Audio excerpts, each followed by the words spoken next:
for good questions and good comments. So if you have a good question or a good comment, there will be a prize. What about for bad ones? No. What are the prizes?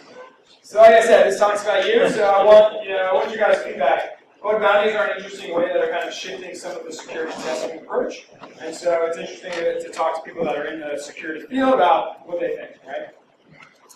All right, so first a quick poll to understand who's here, right? So who here is a builder? They write software, right? Okay, maybe 2 people, 3, a couple, right? Good. So who here is a breaker? You're a pen tester, you do code audits, all right, a handful. What about defenders? People doing security, protecting your, okay. It's a good mix of the breaker and the defender, which is perfect. All right, so my view is that bug bounty programs are revolutionizing how companies go about securing themselves, right? It's a major shift in the approach to security, and it's just completely different, right? This crowdsourced model, you take all these people anywhere on the internet, hack in, if you find something, you pay, which is totally different than we're going to hire Ernst & Young or KPMG or one of these other firms to come in and do a risk assessment, right, for X amount of money. Does anyone believe that? You believe it? I do. Okay. So I think traditional security testing is dead. So, right? Why are you going to spend this money to have one person for a week for $20,000 or whatever it is hack into a website and give you a report? I mean, you can pay that money and get tons of people to do it, right? Because so many more results, right? Because I'm required by compliance. It's a good answer. Required by You win! Prize! All right. Come on down. You gotta come down here. Get the first prize. And your prize is for compliance. I like that. That's great. So I just got something new today. Talk dirty to me. Oh, talk dirty. That's right. All right, here you go, sir. And as you're meeting your compliance requirements, you will need many more of those.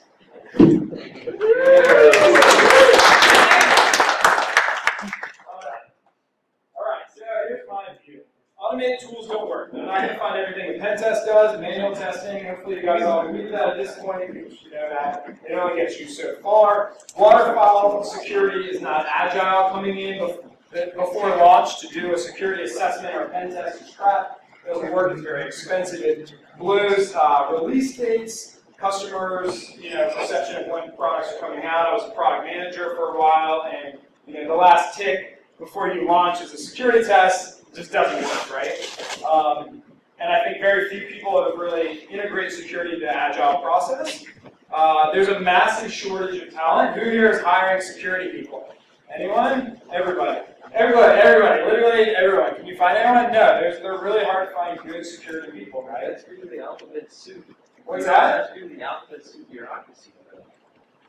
That's due to the What do you mean? The companies are fighting for so much different requirements that have to hiring managers don't even really understand what they're hiring for. Well, I agree this would come with HR, but I mean, as a hiring manager, Nick, you've hired people before for security jobs. You interview them, you understand the alphabet soup, and you know who's good and not. It's still hard to find people, isn't it? It is, yeah. So I think that might be true, like on the first pass, and you get a bunch of bullshit people, and it's like, oh, you have a CISSP? That sounds great, right?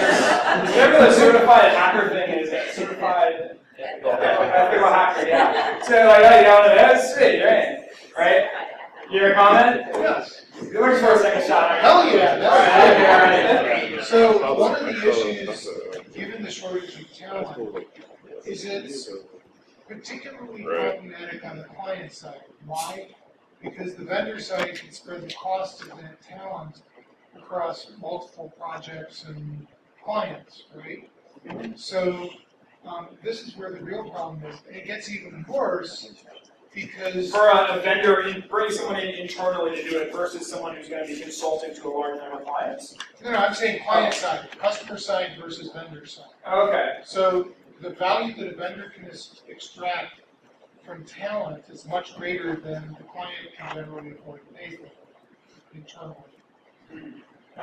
And what makes it even worse is Now the client doesn't have qualified personnel to even evaluate properly the vendor offerings. This is true. So you agree with my points, 1 through 4. It's also cost prohibitive. I don't know what the cost of a security person is these days, but pretty damn high, right? I suspect that they raise the rates in the bar here because they know all you hackers are really rich, right? The starting level for people in security is not low, right? I heard my friend told me the other day that a hourly rate for a developer is $150 an hour. I was like, wow, that is crazy. Security is obviously, or most of the time, is more expensive than that. And so it's very expensive, right? Casey, do you agree with my points? Perfect. All right, so here's what bug bounty is, right? You've got all these problems in this program, or how kind of security is working now. So basically, anyone in the world can hack into this website, this network, whatever it is, and if you find bugs, you report them, keep them to yourself, report them to the company, and then the company will validate them and then pay you for that issue. All right? So it's kind of the crowdsourced model of security testing. Make sense? All right? So here it is, yeah. Responsible disclosure, meaning you're not going to leak it all over the place, plus the crowdsource, anyone can do it, and then you pay these people.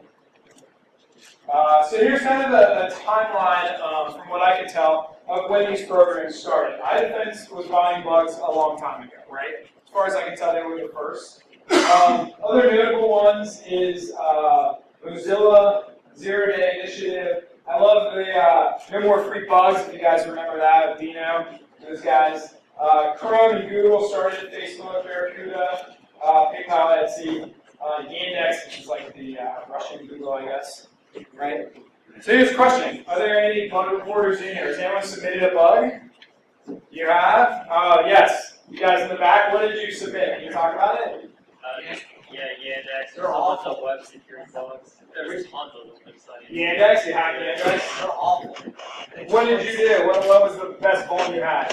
We had pretty much everything. SQLite, cross-site scripting, Alright. file servers. All right, here, come on, you guys get a shot for that. That's good.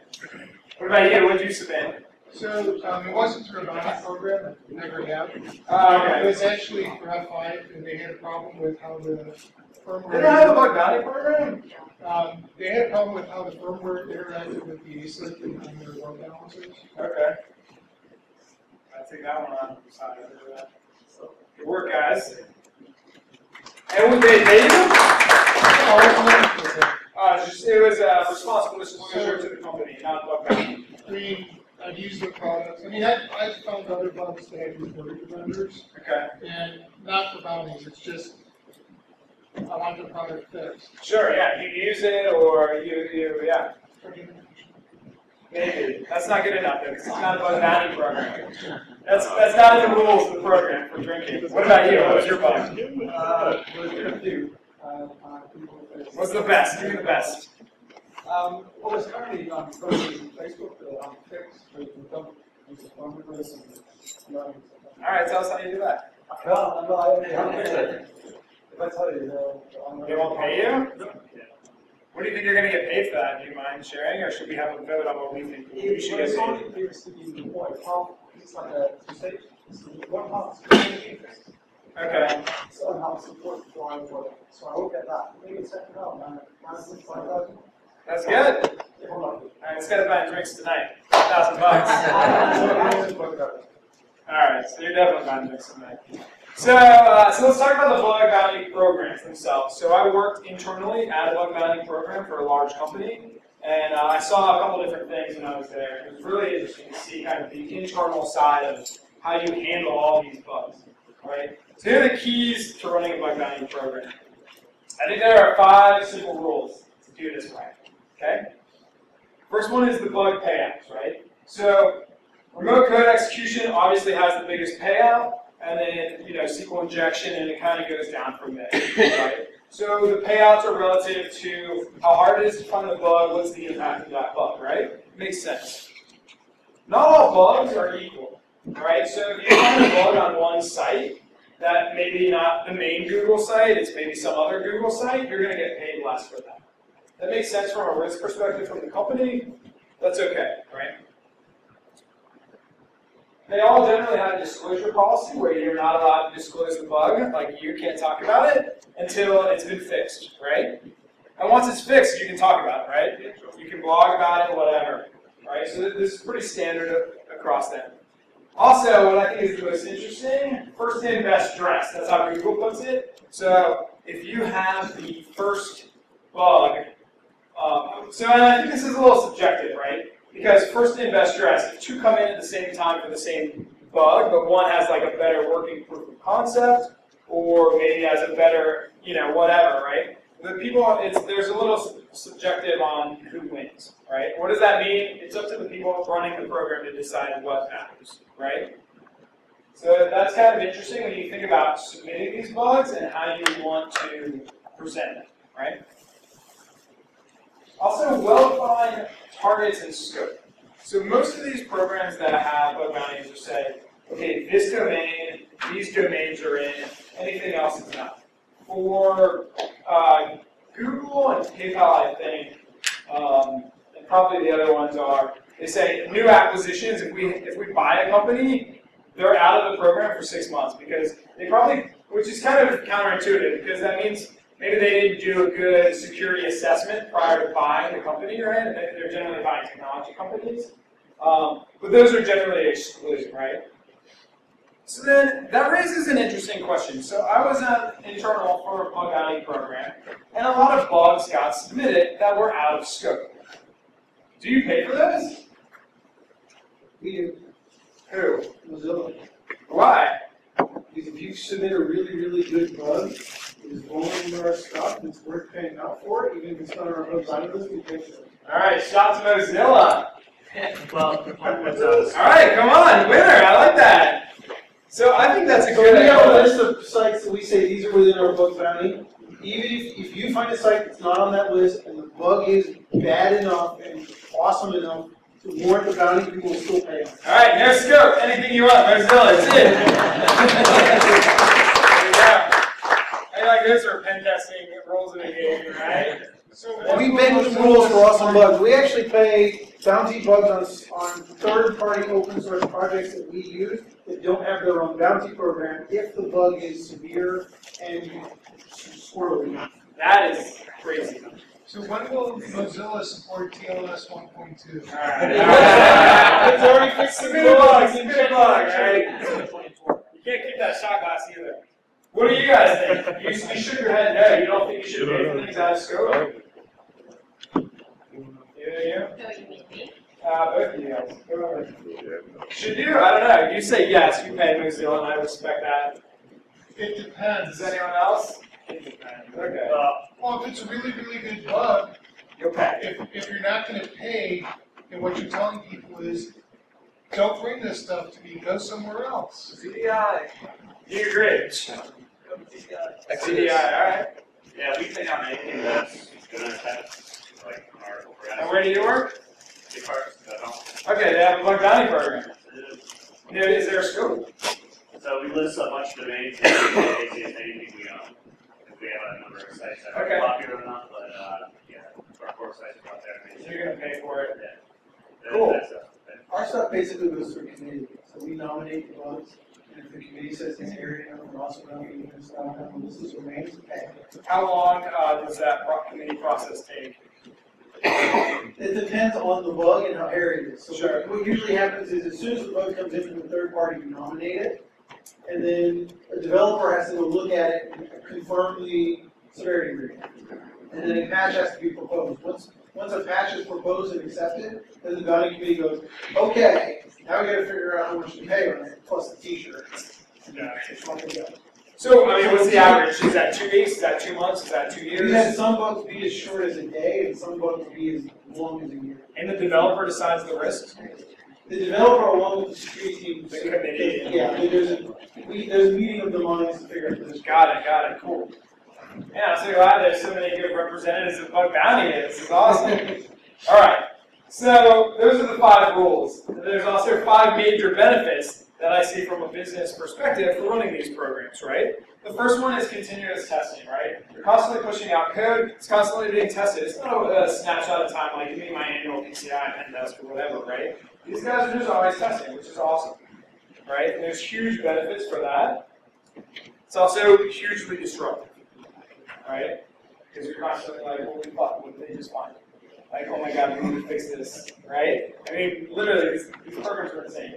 So, but continuous testing is awesome, right? And it kind of brings you into the agile mentality of we're going to constantly be doing security testing as well as development and releasing code and things like that, rather than the snapshot in time, which I think is awesome. Also, I think there's a marketing aspect to it, right? You're like, yeah, look at us, we'll take bugs from anyone, we're so secure, we don't care, like just tell us what the problems are, right? Do you agree? Marketing aspect of that? Okay. I also am a firm believer when I know for a fact, from being in pen tester for a long time, that when I test something and someone else tests something, they look at things differently than I do.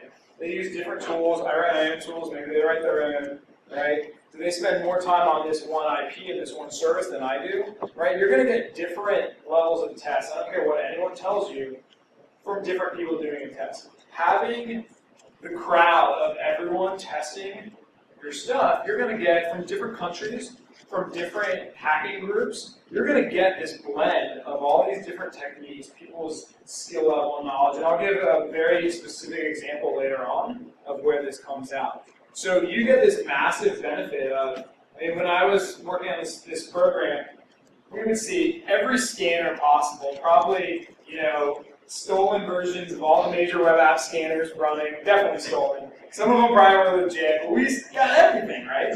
And a major company probably isn't going to pay for all of those different things, maybe one or two, but you get that diversity, right, which adds a lot. You have to pay for results.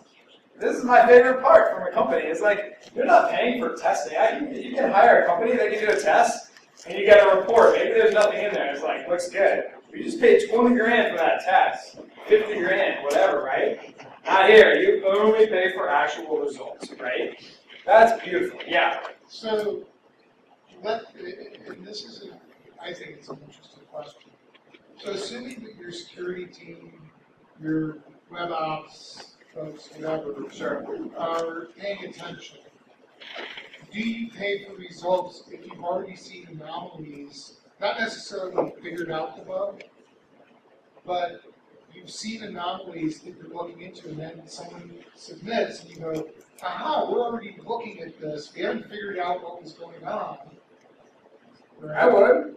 Because now that team can immediately stop doing all the investigation, and you're paying for this outsourced team or person that found that bug. I mean, I don't know. I think you could go both ways, but the fact is, if you're looking at something that looks weird, and someone's like, here's the problem, I would pay that. But they were the ones causing the problem. Yeah, I mean. That's not always the case. There are instances where we've had a bounty reporter report the bug, and then we use the data to go back and look at the logs and find out if anybody actually used it to exploit it.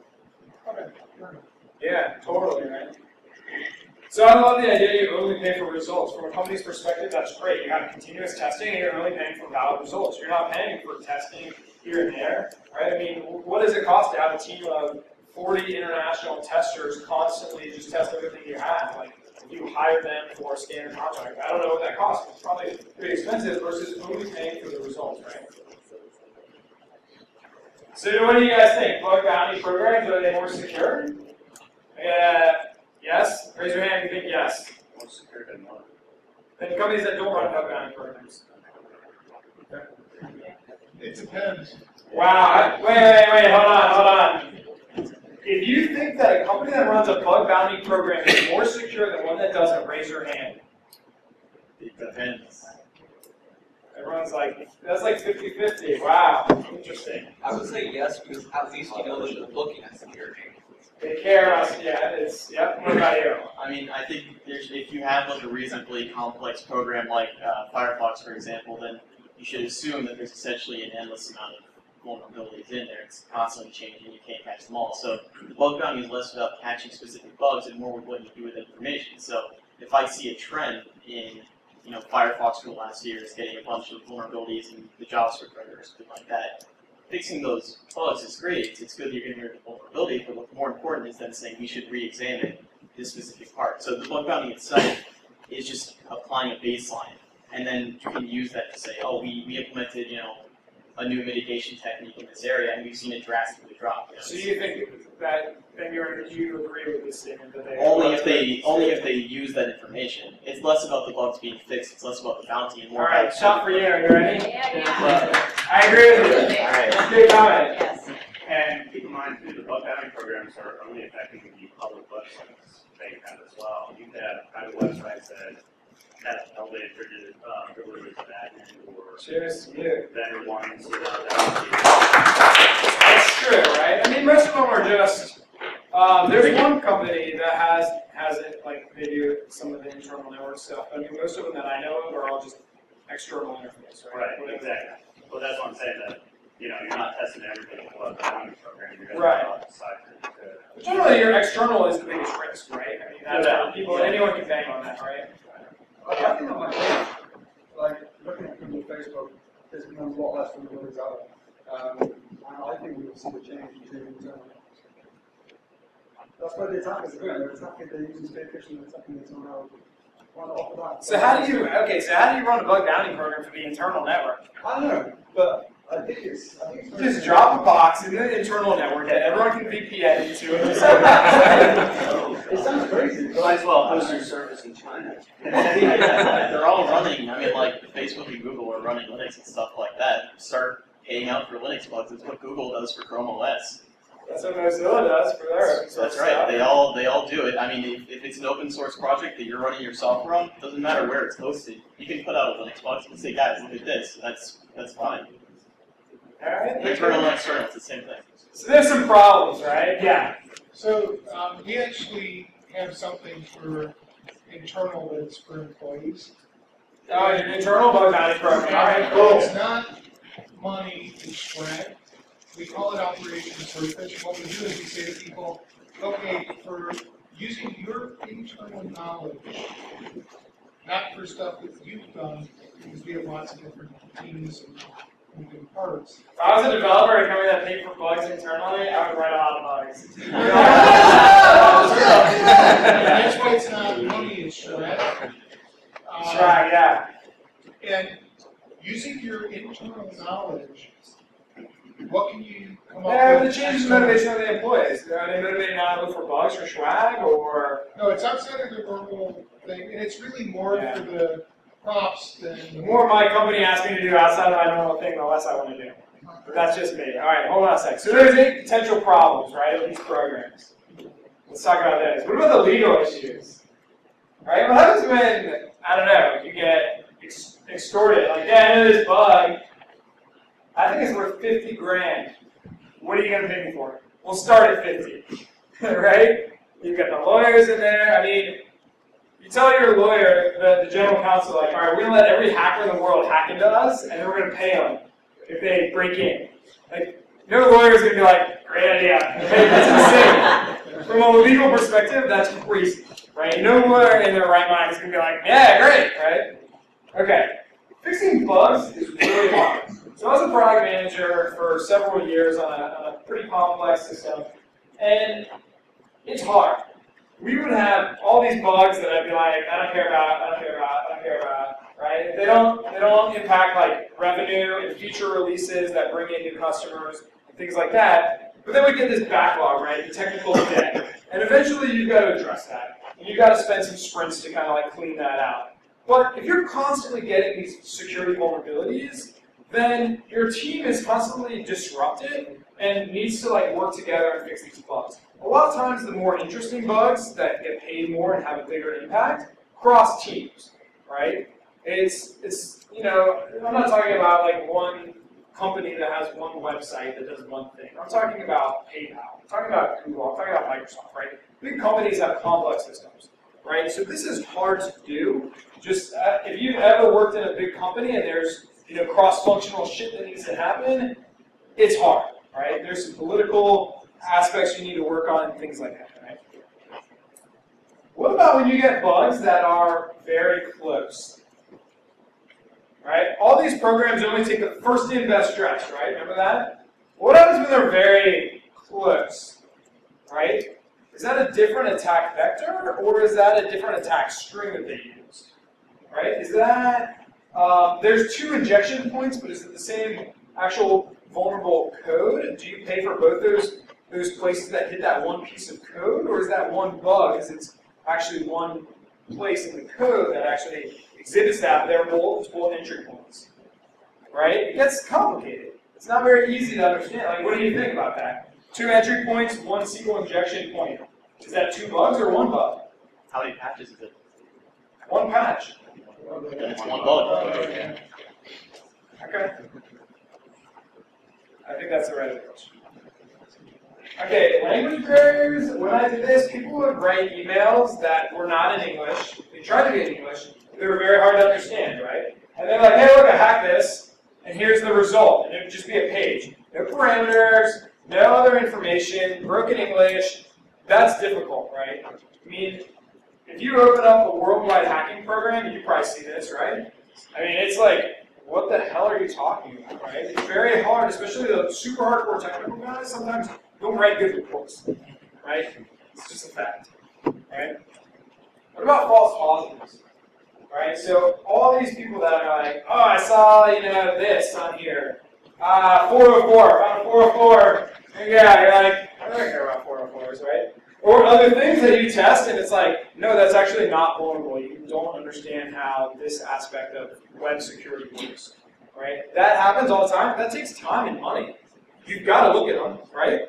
And sometimes you can just glance and you're like, no, this is bullshit. But sometimes you've got to spend the time to look at it. Yeah, I think another thing on top of that is you also have some people arguing that bugs are exploitable and some people arguing that they're not, because there's no, I don't know, depending on the requirements, you have to provide a proof of concept, or otherwise you can just show the actual vulnerability. But like, a quarter of all the like Linux kernel vulnerabilities I see start off with someone saying, "Oh, this is just a DOS. This isn't actually exploitable." And then it takes like a month, and someone comes back, provides actual proof of concept code for the entire time it's been exploitable. Sure. But they're just like, "Oh, we're going to put this on the backlog because it's not ready yet." It's not a priority. It's just a bug. It's not an exploit. So yeah. I mean, there's definitely something to be said for the ability of the internal team to take something that's not quite weaponized, right, and say, "Oh shit, this actually is huge. It's a much bigger than that guy reported." Now, do you pay that guy for the DOS, or pay him for the actual remote code execution, even though he didn't provide it and you had to deduce it later? That's interesting, right? Yeah. What patch? Yeah. So what if it's logic subversion and not like a code? Is the like logic not code? using APIs instead of. So its functioning is designed and approved, but it allows people to do things unexpected. So it's not like they use exec, right? It allows people to run arbitrary code. I work with a guy who calls that robust code, and there's an additional feature that wasn't planned. Yeah. Is that what you mean? No, it may actually be a feature that was planned, but it's It's a logic flaw Yeah, that it's a logic. causes becomes a It's security. not a vulnerability, it's a feature. I have a good story about that. What about weak security foundations? So some of these companies that I've seen are built the foundation of security, like they don't patch the web servers and all this stuff. I mean, my personal opinion, being in security for a long time, computers and software are so complicated, there's so many lines of code, it's a miracle that this stuff even works, right? And they're so buggy, people are just pushing stuff out, like this whole thing is like crazy it works. What about unclear policies and process, right? So one of the issues that came up a bunch when I was doing this was CAPTCHA. We got a bug, as soon as we submitted one CAPTCHA bug, this is a good story, the crowd, right, submitted CAPTCHA bugs for every login page, regardless of what it was. And then you have to say, from the company's perspective, do you require a CAPTCHA on every login? Some logins aren't as important as others, right? I think CAPTCHA was kind of an interesting aspect. But what about the other security policies, right? Because maybe for a site that you think is less critical, it doesn't have to have the same amount of security controls. But then do you have to tell all of the researchers that, hey, for these sites, they're not as important, so we're not going to pay for that kind of stuff, right? And the company may not even know because they haven't actually had to deal with it, and then they have to decide, right? And that could deal with a lot of different groups, right? Have you had problems with that? Where issues come up and you're like, that's your committee, right? Our policies and procedures are really clear, and the other advantage for us is that when someone reports a vulnerability, they're automatically added to the bug and it's seen in the process. That's good. So the reporter always sees what we're doing, what we're talking about, and what we're involved in the process. So the other problem is that hackers cheat, right? Yeah, so I mean, you can just imagine how that goes, right? And there's a lot of different ways to game these systems, right? You're going to get paid for something. Why not hack that whole process, that whole system, right? It's kind of interesting and kind of fun to think about, right? So let's look at the bounty hunters now, right? That's kind of from the companies, the good things, the bad things. But what about the people that are doing it? So I talked to a bunch of these guys, right? This guy, Night Ranger, pretty cool guy, right? So I was like, tell me about it. What do you think? Why do you do this? He's like, I want to help secure things that I, services I use. I want to improve my skills. I want to get credit, right? And also I want to get, of course, payment for a job. I'm like, okay, I get that, right? So I talked to this other guy, AJ.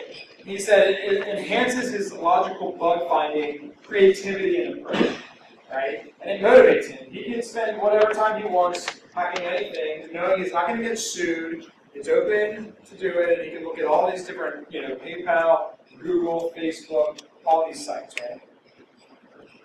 All right, Night Ranger again. He said, first of all, it's a challenge, acknowledgement, and then, hard work and getting rewarded for doing it. It's all pretty, makes sense, right? So I found 3 common themes for the bug bounty heads, right? First of all, recognition, right? Prestige, right? They want to have their name on an advisory that they release saying, I did this badass hack, Google agreed, and I got paid. Here are the details, right? It's a big thing, right? Especially in the security industry, people want to know that, you're legit, you're at this school, you did this hack. And it's that's the nice thing about the bug bounty programs is they allow you to disclose that, and it's not like just posting something to full disclosure, right? Do you guys allow public disclosure of the Mozilla stuff? After it's fixed. Well, so yeah, what happens is the advisory goes out, the advisory is attached to the bug becomes public for anyone to read. Open source code. No, it isn't. All right, so they're a little different. What about you guys? Yeah, they're not allowed to report it until after we. Well, they can still report it. Oh yeah. I think that's pretty standard for everyone, right? Well, except for you guys, because there, right? They got it first. And Mozilla doesn't hide security. We hide security bugs until they're fixed and released. Once the advisory goes out, and what we do is we watch our ADUs, our average daily user rate. Once it hits a certain level, that we know that enough people patch, I think we move the flag on the bug and the whole world can read it. Okay, so it. All right, practice makes perfect, right? These guys will get experience. The more testing they can do, the better it gets, right? Also, cash. These guys want to get paid. It's a little side money here and there, right? A lot of the people are pen testers. A lot of them are just IT guys. It's great, right? What do you think the #1 reason is? Money, fame, or experience? Not fame so much as gratitude. Fame? You think so? I think it's fame. The one request we always get, something we're building is It's on the Hall of Fame. We don't have the Hall of Fame yet. They're like, well, I want to go to the Hall of Fame. Like, we don't have one yet. There's 4 problems though, right? There's no visibility except for the Mozilla program. There's no visibility of what happens to your bug. You submit it, you send the email, whatever, you submit the form, you don't know what's happening. Did they look at the bug? Did they review it? Is it, who knows, right? Eventually you may get an email, right? The terms can change at any time, is how these programs are set up. Yeah? So, I started Microsoft bounty programs, and I can tell you that we will have visibility. All right, Microsoft, shot. Oh yes, I will definitely take Visibility. Yes. We will have visibility. Honestly, I think I might have frightened the lawyers into submission, and I haven't cut too many lawyerish things out of the initial rules. Hold on. Free for all, Microsoft. Get it. The lawyers are out. And what happened was, thank you.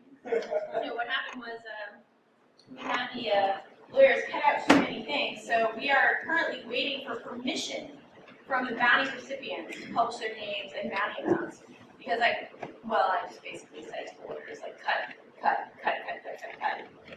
And we cut that clause. And in retrospect, we probably would have put it back in, like as soon as you submit a valuable vulnerability to us, that we would be able to publish your name and your bounty amount. That's great. So, lesson learned, but we've only been 3 months in the program, so anyway. There you go. Take a shot. Microsoft. All right. So, terms can change at any time. I don't really see any issues with this, but they all generally have this disclaimer that they can change. The other thing, my perspective is from the bug bounty hunter side, it's not a very efficient use of time. Because you can have a lot of other people that are banging on the same shit that's already been tested by tons of people and maybe hasn't changed at all. So you're kind of wasting your time. But it's kind of counter to the continuous testing, and there's different sides, right? Also, like I said before, the fixes take time. So you submit the bug, you can't talk about it, and you generally can't get paid until it's fixed. Well, that's not your schedule, that's the developer's schedule. And that's the product manager or whoever's in charge of that development team. So that kind of sucks, right? So let's get through a couple interesting things in the news. I have 3 good ones. So this one I like a lot because it's a PayPal. The search page, the search functionality on PayPal had a cross-site scripting vulnerability. A very simple one. Okay, who has a cross-site scripting vulnerability on a search page, right? Of a major site. This is kind of embarrassing, right? The best part is it was submitted by a 17-year-old kid, right? So this guy gets this email, right? Okay, you must not be less than 18 years of age. PayPal is disqualifying anyone under 18, right? Anybody hear about this? Made a lot of news, right? There's big people freaking out. So what do? Let's do a full disclosure, right? Okay, I'm 17, these guys don't take it, but here it is, right? So then they come back and say, cool, if you're 14 and older with your parents' account, you're in, right? So the next one, yes. Does Microsoft have an age limit?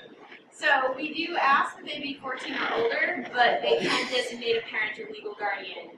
We will not deny payment to the children. Absolutely, the children. Microsoft, all right, so here's a really interesting one, and I'm not going to go into the details about it, but you can look it up. This guy, Nir Goldschlager, who's this crazy Israeli hacker guy who loves OAuth, right? So basically how this works, and here's the steps, right? You utilize Facebook.com subdomain to bypass this OAuth regex, right? They put in some control about the redirection regex. Then you use this crazy redirection thing with multiple hashes, right? Okay, that doesn't make sense. Then there was some restriction on another page that did this OAuth redirection. He figured out adding 5 bytes got past that, right? Then you redirect the user to the end page to actually pull off the attack, right? So here's the complete Rubik's Cube, and this is like the actual one-click attack that steals someone's OAuth creds, right? That kind of shit is crazy, and that came out of the bug bounty program, right? And I don't know if they would get that from a pen test, right? So I think that's a good example of like a really hardcore vuln that came out, and I think that's proof that this stuff works, right? It's not process scripting or whatever. So then there's this other vuln, right? Here's another example, right? You can post to any user's wall on Facebook. Sweet, that sounds great, right? Oh, maybe not, right? It's denied, right? Lack of technical detail, also the language barrier. So what do? You go to full disclosure, right? No, you post it to Zuckerberg's wall. Because, first, sorry for breaking your privacy and posting your wall. I've been trying to submit this to security, they don't care, right? So then he gets this email, right? Not able to pay you because you breached term of services, because you actually attacked one of our users, Mark, right? Zuckerberg. So then, I love this part. We hope you continue working this in the future. Yeah. That's not actually why. The first bugs that he sent in, he exploited another user to demonstrate it. All right. But it was also all the other things. You're distracted from the point, though. It doesn't matter. It's still a good story. I mean, if he didn't get the first one, he would have got it from Zuckerberg's post, right? So it's all good. All right, so then this guy, this is him, he obviously didn't get any money. Somebody started this GoFundMe, and he raised $13,000 they gave him. It's kind of like Kickstarter. Yeah. I actually think that's a super important point. If he had gone straight to Zuckerberg, Zuckerberg would have had the authority to let him get paid. But because he went and exploited a different user on the Facebook platform, the Facebook organization could not authorize paying somebody So that for person's topic, exploiting you a could always do different. it at any point. No. If you think about it, like, how many users are on Facebook? A billion, half a billion, whatever it is. Yeah, exactly. If Facebook were to send the message that it's okay to hack any of our users and we'll pay you a bounty, that's a very different message from, okay, you proved a point with our CEO and he has the power to grant you clemency and give you the vote. Alright, I So agree. it is different. Alright, Jesus, I'm getting another shot for this. This is punishment. That's a reward! Alright. Okay. And the question is, why couldn't you just create another account for his own use? Yeah, a lot of questions. A lot of questions, not a lot of answers. This is what this guy did. He did an interview with CNN. He said, you know what, I can sell this black hat, but, you know, I'm a good guy, blah, blah, blah, right? And they did this Kickstarter-like thing and paid him, right? So then it raises the question, you gotta think, like, well, what about all the people that aren't a good guy like him? Where does that go? I don't know. So let's look at these stats, right? And I've talked to several people here before, but there's definitely clearly a different group of the people that participated in bug bounty programs than the people that don't. And the people that don't give a shit if there's a bug bounty program or not, because they're not going to change how they interact with it. They're not going to report it anyway. So what does it matter, right? There always are. So let's look at some stats, because I find this very interesting. All right, check it out. 44% of all bugs are the first and only bugs submitted by a researcher. Maybe they suck at getting back to people. Maybe people just do a quick one while they're like looking at something. I don't really know what that means, but it's a statistic, so take it as you will. 80% of the submissions by researchers submit less than 10 bugs, which is crazy to me. To think that so many of the people that submit bugs only submit like 1 or 2. 10% of the researchers submit 25 bugs or more. So what that means is that of all these bug bounty people, there's a very small group that are literally doing this as their full-time job, right? There's a whole group of people that write fuzzers and they work on finding bugs and fuzzers that they submit. Because a lot of the other bug bounty guys are using hand methods. The guys who build and write fuzzers find way more bugs than MayaBugs or whatever his tag is. I don't know what he goes by, but he's like all over the Chrome Hall of Fame. I think he does some Mozilla submissions There's a too. Chromium guy who Yeah, does a yeah. lot of bugs. And he just writes every once in a while he comes out with a new addition There's to actually his guys at fuzzer. Google who uses Google's infrastructure to run a fuzzer against Mozilla to find bounty bugs. Yeah. But the deal with That's Google awesome. is that all the money he makes goes to charity. So Yeah. we give him a bounty, but all the bounty money goes to charity. That's good. All right, so Google's paid out over $1 million. This is the web program. Is it 2? Yeah, that You was just wrong? did last month. Yeah, it was recent. Over the lifetime? I thought that was Chromium. Is that wrong? That's for the web? So Google overalls. All right, Is that so lifetime or just this year? lifetime. That's why I'm I don't. Good question. I wanted to give you Microsoft stats from one hit wonders. Let's hear it. Over Well, I'll 75%. give you a shot for that. Oh no, come on. Oh, take it. It's not this is a sipping bourbon. She can open source her shop. Bourbon is a sipping. All right, well, I have a few minutes. You guys make it quick. Let's All right. get the stats. Give it to The us. stat is that one hit wonders, as in one bug reported to Microsoft, over 75% of our finders are one hit wonders. FYI. That lines up very well with Yes, my stats, so you added credibility to me. correct. That's nice. Facebook has paid $1 million in the last 2 years. There's a recent stat. This is another Facebook stat. So 329 bounty hunters have made at least $500, right? Which doesn't seem like a lot, but it depends where you live. Google's has the majority is interesting in cross-site scripting. It's kind of like, whatever. So the question is, does it work? Do these programs work? Right? I find this very interesting. Google said they're finding less. They just raised the bounty amount, right? And they've continued to raise it, which to me means it's actually working, right? You keep raising the amount, not because you're getting tons and tons and tons of submissions, because you're getting less and less. And you want to encourage people to find more, right? One of the bug hunters said it was harder to find. So I think it's changing testing.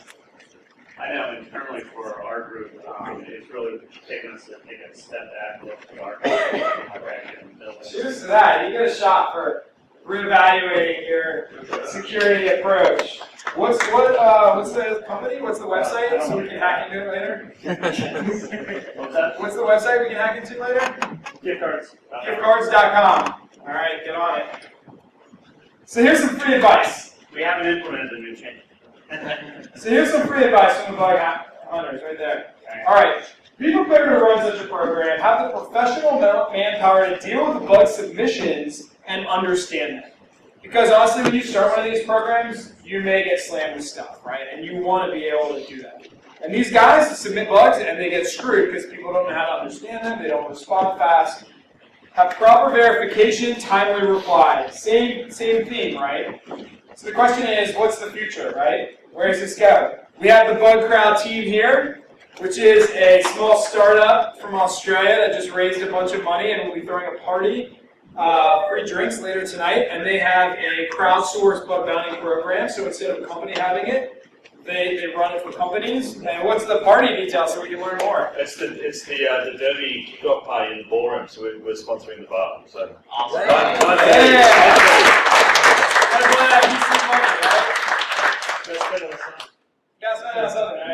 Not bounties. So my advice is, right, submit some bugs, accept some bugs, provide some rewards, and get yourself secure, right? And that's it. Thank you, guys.